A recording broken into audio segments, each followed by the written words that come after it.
Bonsoir à tous, bienvenue sur C8 pour cette nouvelle édition de Voyage au bout de la nuit.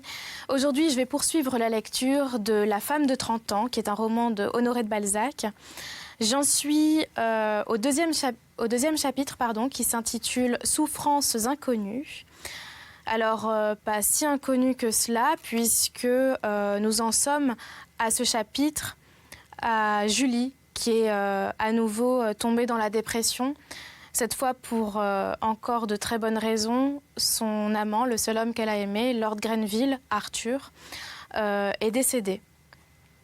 Et elle est tombée dans une dépression et elle s'est retirée, elle est partie de Paris, seule. Et je poursuis donc à ce chapitre. Et n'hésitez pas à réagir sur les réseaux sociaux avec le hashtag VBN. Merci. La marquise, laissée à elle-même, put donc rester parfaitement silencieuse, au milieu du silence qu'elle avait établi autour d'elle. Elle n'eut aucune occasion de quitter la chambre tendue de tapisserie où mourut sa grand-mère et où elle était venue pour y mourir doucement, sans témoin, sans importunité, sans subir les fausses démonstrations des égoïsmes fardés d'affection qui, dans les villes, donnent aux mourants une double agonie. Cette femme avait 26 ans. À cet âge, une âme encore pleine de poétiques illusions aime à savourer la mort, quand elle lui semble bienfaisante. Mais la mort a de la coquetterie pour les jeunes gens. Pour eux, elle s'avance et se retire, se montre et se cache. Sa lenteur les désenchante d'elle. Et l'incertitude que leur cause son lendemain finit par les rejeter dans le monde où ils rencontreront la douleur, qui plus impitoyable que ne l'est la mort, les frappera sans se laisser attendre. Or, cette femme, qui se refusait à vivre, allait éprouver l'amertume de ses retardements au fond de sa solitude, et y faire dans une agonie morale que la mort ne terminerait pas, un terrible apprentissage d'égoïsme qui devait lui déflorer le cœur et le façonner au monde. Ce cruel et triste enseignement est toujours le fruit de nos premières douleurs. La marquise souffrait véritablement pour la première et pour la seule fois de sa vie peut-être. En effet, ne serait-ce pas une erreur de croire que les sentiments se reproduisent ? Une fois éclos, n'existe-t-il pas toujours au fond du cœur ? Ils s'y apaisent et s'y réveillent au gré des accidents de la vie. Mais ils n'y restent. Et leur séjour modifie nécessairement l'âme. Ainsi, tout sentiment n'aurait qu'un grand jour, le jour plus ou moins long de sa première tempête.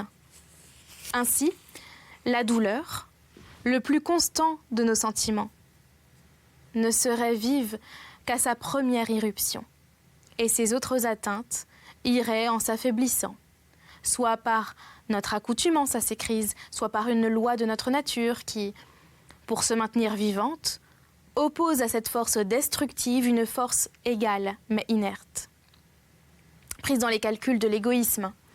Mais entre toutes les souffrances, à laquelle appartiendra ce nom de douleur ?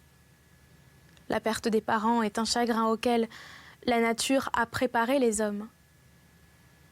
Le mal physique est passager, n'embrasse pas l'âme. Et s'il persiste, ce n'est plus un mal, c'est la mort. Qu'une jeune femme perde un nouveau-né. L'amour conjugal lui a bientôt donné un successeur. Cette affliction est passagère aussi. Enfin, ces peines et beaucoup d'autres semblables sont en quelque sorte des coups, des blessures. Mais aucune n'affecte la vitalité dans son essence. Et il faut qu'elles se succèdent étrangement pour tuer le sentiment qui nous porte à chercher le bonheur. La grande, la vraie douleur serait donc un mal assez meurtrier. Pour étreindre à la fois le passé, le présent et l'avenir, ne laisser aucune partie de la vie dans son intégrité. dénaturer à jamais la pensée, s'inscrire inaltérablement sur les lèvres et sur le front, briser ou détendre les ressorts du plaisir, en mettant dans l'âme un principe de dégoût pour toute chose de ce monde. Encore, pour être immense, pour ainsi peser sur l'âme et sur le corps, ce mal devrait arriver en un moment de la vie où toutes les forces de l'âme et du corps sont jeunes et foudroyer un cœur bien vivant. Le mal fait alors une large plaie. Grande est la souffrance, et nul être ne peut sortir de cette maladie sans quelque poétique changement, où il prend la route du ciel, ou s'il demeure ici-bas, il rentre dans le monde pour mentir au monde, pour y jouer un rôle. Il connaît dès lors la coulisse, où l'on se retire pour calculer, pleurer et plaisanter. Après cette crise solennelle, il n'existe plus de mystère dans la vie sociale qui dès lors est irrévocablement jugé. Chez les jeunes femmes qui ont l'âge de la marquise, cette première, cette plus poignante de toutes les douleurs, est toujours causée par le même fait. La femme, et surtout la jeune femme, aussi grande par l'âme qu'elle l'est par la beauté, ne manque jamais à mettre sa vie là où la nature, le sentiment et la société la poussent à la jeter tout entière. Si cette vie vient à lui faillir, et si elle reste sur terre, elle y expérimente les plus cruelles souffrances par la raison qui rend le premier amour le plus beau de tous les sentiments. Pourquoi ce malheur n'a-t-il jamais eu ni peintre ni poète? Mais peut-il se peindre? Peut-il se chanter? Non. La nature des douleurs qu'il engendre se refuse à l'analyse et aux couleurs de l'art. D'ailleurs, ces souffrances ne sont jamais confiées. Pour en consoler une femme, il faut savoir les deviner. Car, toujours amèrement embrassée et religieusement ressentie, elle demeure dans l'âme comme une avalanche qui, en tombant dans une vallée, y dégrade tout avant de s'y faire une place. La marquise était alors en proie à ces souffrances, qui resteront longtemps inconnues, parce que tout le monde les condamne, tandis que le sentiment les caresse, et que la conscience d'une femme vraie les lui justifie toujours. Il en est de ces douleurs, comme de ces enfants infailliblement repoussés de la vie, et qui tiennent au cœur des mères par des liens plus forts que ceux des enfants heureusement doués. Jamais peut-être cette épouvantable catastrophe qui tue tout ce qu'il y a de vie en dehors de nous n'avait été aussi vive, aussi complète, aussi cruellement agrandie par les circonstances qu'elle venait de l'être pour la marquise. Un homme aimé, jeune et généreux, de qui elle n'avait jamais exaucé les désirs afin d'obéir aux lois du monde, était mort. Pour lui sauver ce que la société nomme l'honneur d'une femme. À qui pouvait-elle dire « Je souffre ». Ses larmes auraient offensé son mari. Cause première de la catastrophe. Les lois, les mœurs proscrivaient ses plaintes. Une amie en eût joui. Un homme en eût spéculé. Non. Cette pauvre affligée ne pouvait pleurer à son aise que dans un désert, y dévorer sa souffrance ou être dévorée par elle, mourir ou tuer quelque chose en elle. Sa conscience peut-être. Depuis quelques jours, elle restait les yeux attachés sur un horizon plat, où, comme dans sa vie à venir, il n'y avait rien à chercher, rien à espérer, où tout se voyait d'un seul coup d'œil et où elle rencontrait les images de la froide désolation qui lui déchiraient incessamment le cœur. Les matinées de brouillard, un ciel d'une clarté faible, des nuées courant près de la terre sous un dais grisâtre convenait aux phases de sa maladie morale. Son cœur ne se serrait pas, n'était pas plus ou moins flétri. Non. Sa nature fraîche et fleurie se pétrifiait par la lente action d'une douleur intolérable, parce qu'elle était sans but. Elle souffrait par elle et pour elle. Souffrir ainsi, n'est-ce pas mettre le pied dans l'égoïsme? Aussi d'horribles pensées lui traversaient-elles la conscience en la lui blessant. Elle s'interrogeait avec bonne foi et se trouvait double. Il y avait en elle une femme qui raisonnait et une femme qui sentait, une femme qui souffrait, une femme qui ne voulait plus souffrir. Elle se reportait aux joies de son enfance, écoulée sans qu'elle en eût senti le bonheur, et dont les limpides images revenaient en foule comme pour lui accuser des déceptions d'un mariage convenable aux yeux du monde. Horrible en réalité. À quoi lui avaient servi les belles pudeurs de sa jeunesse, ses plaisirs réprimés et les sacrifices faits au monde? Quoique tout en elle exprimât et attendît l'amour, elle se demandait pourquoi, maintenant l'harmonie de ses mouvements, son sourire et sa grâce. Elle n'aimait pas plus à se sentir fraîche et voluptueuse qu'on aime un son répété sans but. Sa beauté même lui était insupportable, comme une chose inutile. Elle entrevoyait avec horreur que, désormais, elle ne pouvait plus être une créature complète. Son moi intérieur n'avait-il pas perdu la faculté de goûter les impressions dans ce neuf délicieux qui prête tant d'allégresse à la vie? À l'avenir, la plupart de ces sensations seraient souvent aussitôt effacées que reçues. Et beaucoup de celles qui jadis l'auraient émue allaient lui devenir indifférentes. Après l'enfance de la créature vient l'enfance du cœur. Or, son amant avait emporté dans la tombe cette seconde enfance. Jeune, encore par ses désirs, elle n'avait plus cette entière jeunesse d'âme qui donne à tout dans la vie sa valeur et sa saveur. Ne garderait-elle pas en elle un principe de tristesse, de défiance, qui ravirait à ses émotions leur subite verdeur, leur entraînement? Car rien ne pouvait plus lui rendre le bonheur qu'elle avait espéré, qu'elle avait rêvé si beau. Ses premières larmes véritables éteignaient ce feu céleste qui éclaire les premières émotions du cœur. Elle devait toujours pâtir de n'être pas ce qu'elle aurait pu être. De cette croyance doit procéder le dégoût amer qui porte à détourner la tête quand de nouveau le plaisir se présente. Elle jugeait alors la vie comme un vieillard près de la quitter. Quoiqu'elle se sentît jeune, la masse de ses jours, sans jouissance, lui tombait sur l'âme, la lui écrasait et la faisait vieille avant le temps. Elle demandait au monde, par un cri de désespoir, ce qu'il lui rendait en échange de l'amour, qu'il avait aidé à vivre et qu'elle avait perdu. Elle se demandait si, dans ses amours évanouis, si chaste et si pure, la pensée n'avait pas été plus criminelle que l'action.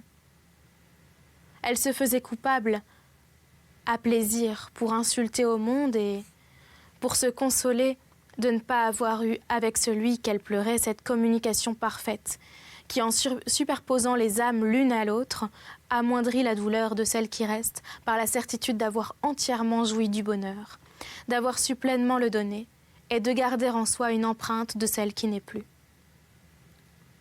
Elle était mécontente, comme une actrice qui a manqué son rôle, car cette douleur lui attaquait toutes les fibres, le cœur et la tête. Si la nature était froissée dans ses vœux les plus intimes, la vanité n'était pas moins blessée que la volonté qui porte la femme à se sacrifier. Puis en soulevant toutes les questions, en remuant tous les ressorts des différentes existences que nous donnent les natures sociales, morales et physiques, elle relâchait si bien les forces de l'âme qu'au milieu des réflexions les plus contradictoires, elle ne pouvait rien saisir. Aussi, parfois, quand le brouillard tombait, ouvrait-elle sa fenêtre, en y restant sans penser, occupée à respirer machinalement L'odeur humide et terreuse, épandue dans les airs, debout, immobile, idiote en apparence, car les bourdonnements de sa douleur la rendaient également sourde aux harmonies de la nature et au charme de la pensée. Un jour, vers midi, moment où le soleil avait éclairci le temps, sa femme de chambre entra sans ordre et lui dit « Voici la 4e fois que monsieur le curé vient pour voir madame la marquise. Et il insiste aujourd'hui, si résolument, que nous ne savons plus que lui répondre. Il veut sans doute quelque argent pour les pauvres de la commune. Prenez 25 louis et portez-les-lui de ma part. » « Madame, dit la femme de chambre, en revenant un moment après, monsieur le curé refuse de prendre l'argent et désire vous parler. »« Qu'il vienne donc, répondit la marquise en laissant échapper un geste d'humeur qui pronostiquait une triste réception au prêtre, de qui elle voulut sans doute éviter les persécutions par une explication courte et franche. La marquise avait perdu sa mère en bas âge, et son éducation fut naturellement influencée par le relâchement, qui, pendant la Révolution, dénoua les liens religieux en France. La piété est une vertu de femme que les femmes seules se transmettent bien, et la marquise était un enfant du XVIIIe siècle dont les croyances philosophiques furent celles de son père. Elle ne suivait aucune pratique religieuse. Pour elle, un prêtre était un fonctionnaire public, dont l'utilité lui paraissait contestable. Dans la situation où elle se trouvait, la voix de la religion ne pouvait qu'envenimer ses mots. Puis elle ne croyait guère au curé du village, ni à leur lumière. Elle résolut donc de mettre le sien à sa place, sans aigreur, et de s'en débarrasser à la manière des riches, par un bienfait. Le curé vint, et son aspect ne changea pas les idées de la marquise. Elle vit un gros petit homme, à ventre saillant, à figure rougeaude, mais vieille et ridée, qui affectait de sourire et qui souriait mal. Son crâne chauve et transversalement sillonné de rides nombreuses retombaient en quart de cercle sur son visage et le rapetissaient. Quelques cheveux blancs garnissaient le bas de la tête, au-dessus de la nuque, et revenaient en avant vers les oreilles. Néanmoins, la physionomie de ce prêtre avait été celle d'un homme naturellement gai. Ses grosses lèvres, son nez légèrement retroussé, son menton, qui disparaissait dans un double pli de rides, témoignaient d'un heureux caractère. La marquise n'aperçut d'abord que ses traits principaux. Mais à la première parole que lui dit le prêtre, elle fut frappée par la douceur de cette voix.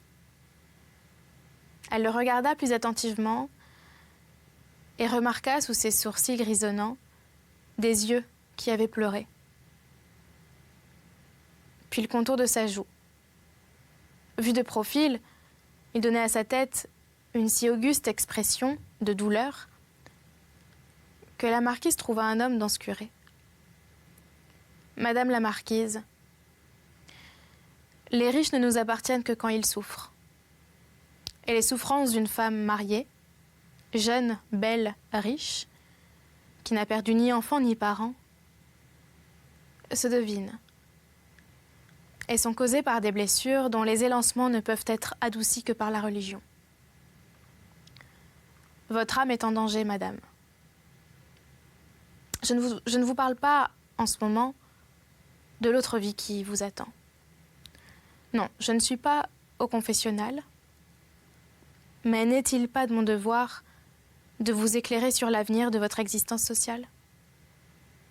Vous pardonnerez donc à un vieillard une importunité dont l'objet est votre bonheur. Le bonheur, monsieur, il n'en est plus pour moi. Je vous appartiendrai bientôt, comme vous le dites, mais pour toujours. Non, madame, vous ne mourrez pas de la douleur qui vous oppresse et se peint dans vos traits. Si vous aviez dû en mourir, vous ne seriez pas à Saint-Lange. Nous périssons moins par les effets d'un regret certain que par ceux des espérances trompées. J'ai connu de plus intolérables, de plus terribles douleurs qui n'ont pas donné la mort. La marquise fit un signe d'incrédulité. « Madame, je sais un homme dont le malheur fut si grand que vos peines vous sembleraient légères et si vous les compariez aux siennes. Soit que sa longue solitude commença à lui peser, soit qu'elle fut intéressée par la perspective de pouvoir épancher dans un cœur ami ses pensées douloureuses, elle regarda le curé d'un air interrogatif, auquel il était impossible de se méprendre. « Madame, reprit le prêtre, cet homme était un père qui, d'une famille autrefois nombreuse, n'avait plus que 3 enfants. Il avait successivement perdu ses parents, puis une fille et une femme, toutes 2 bien-aimées. Il restait seul au fond d'une province, dans un petit domaine où il avait été longtemps heureux.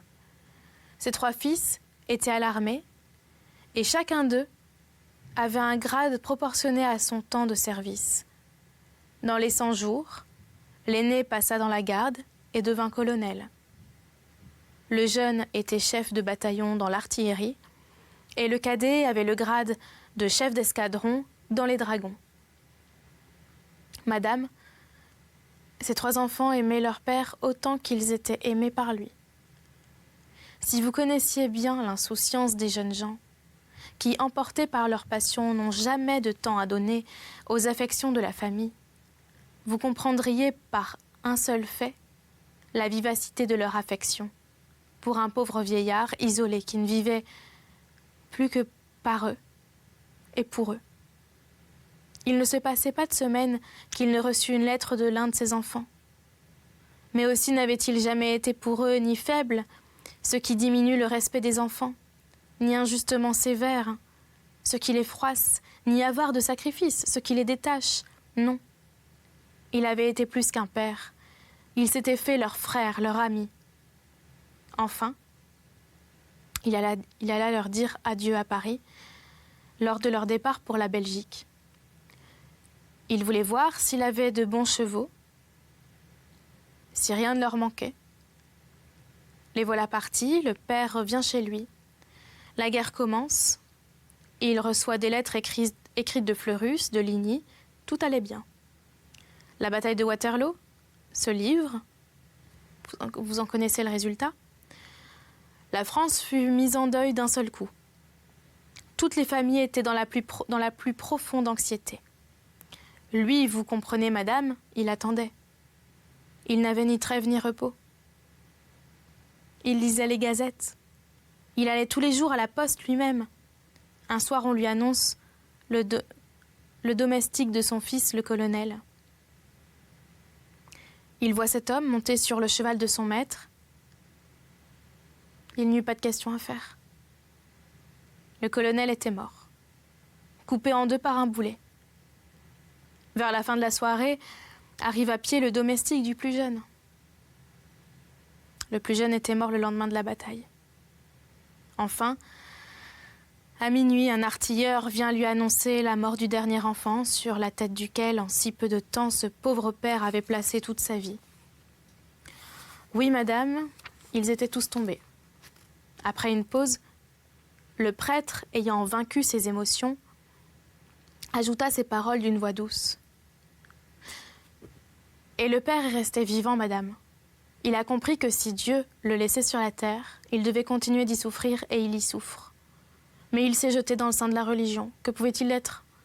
La marquise leva les yeux sur le visage de ce curé, devenu sublime de tristesse et de résignation, et attendit ce mot qui lui arracha des pleurs.